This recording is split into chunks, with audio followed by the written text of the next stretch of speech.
Merci, mon cher collègue. La parole est à Madame Greff.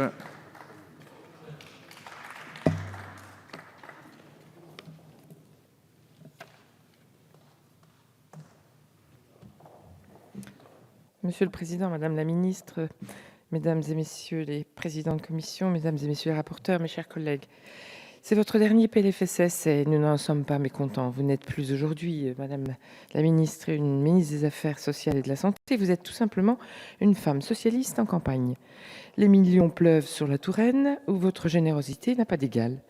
Personne n'est dupe de votre attitude en Indre-et-Loire, car cela s'explique tout simplement pour votre prochaine candidature aux élections législatives. Alors gageons que c'est bien l'intérêt général pour les patients qui guidera nos débats cette semaine et non pas la somme des intérêts particuliers pour certains de votre majorité qui a manifestement bien du mal à se retrouver autour d'une ligne claire susceptible de concilier redressement des comptes publics et protection sociale équitable pour les Français.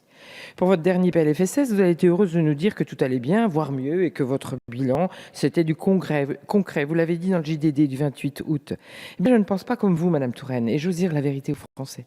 Non, vous n'avez pas sauvé le système social, et le trou de la sécurité sociale n'aura pas disparu en 2017.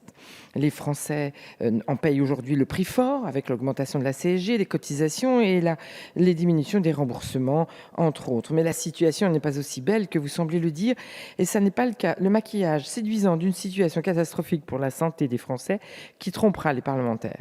La trajectoire budgétaire que vous présentez pour la sécurité sociale en est le meilleur exemple. C'est en fait un gigantesque tour de passe-passe.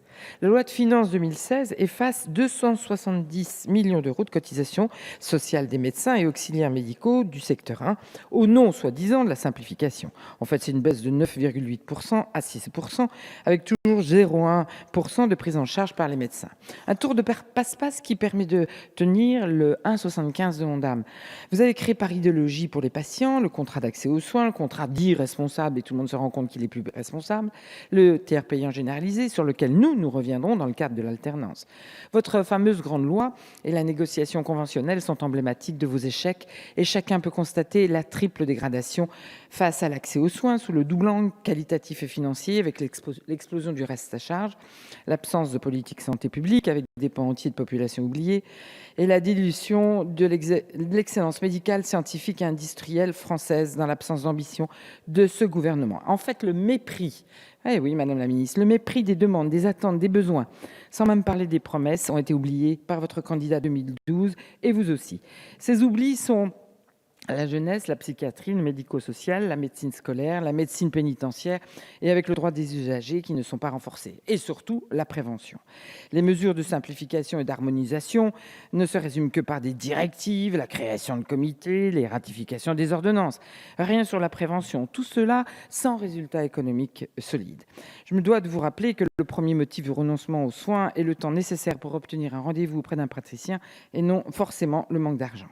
Nous attendons là-dessus vos résultats concrets, bien sûr, en matière de désertification médicale. Alors, depuis janvier 2015, tant dans la presse que par des rapports, il est mis en évidence des échecs et votre dédain face aux professionnels. Alors j'ai étudié depuis cette date, mois après mois, vos actions et ce qui vous caractérise. D'abord, vous n'écoutez personne. Alors, ni aucun professionnel, ni aucun parlementaire. Bref, tous ceux qui vous alertent, vous ne les écoutez pas. En septembre 2015, la Cour des comptes critique le retour à l'équilibre des comptes sociaux en 2017, renvoyé à une date ultérieure, mais pas avant 2021. Bref, vous ne faites aucune considération. En décembre 2015, vous avez donné des instructions aux ARS, fermer environ 60 services pour activité insuffisante d'ici 2021. On voit bien que les hôpitaux vont être contents. En janvier 2016, il y a eu le livre blanc de l'Ordre des médecins suite au rejet de votre loi Touraine.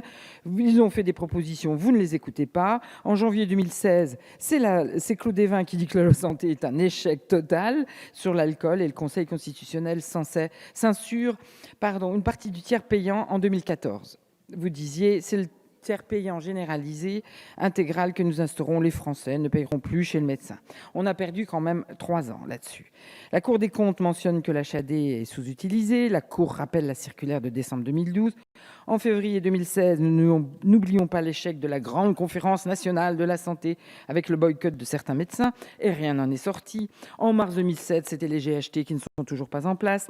En juin 2016, c'était la revue Que Choisir qui faisait son enquête et disait que l'accès aux soins n'était surtout pas respecté.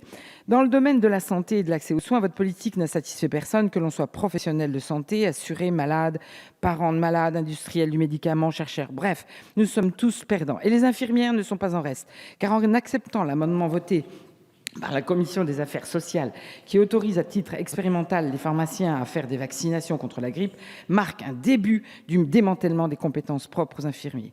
Demain, pourquoi pas les pansements et d'autres actes? Pourquoi ne pas utiliser les 100 000 infirmières libérales qui sont sur le terrain? La piqûre de vaccination qui franchit la barrière cutanée est un geste invasif et à ce titre très réglementé. C'est en développant la prévention et les missions de santé publique du médecin traitant qu'on parviendra à améliorer la couverture vaccinale. Vous feriez mieux de travailler sur la défiance des Français face à la vaccination plutôt que vous attaquer aux infirmières. Je ne voterai donc pas cet amendement et j'invite mes collègues à en faire tout autant.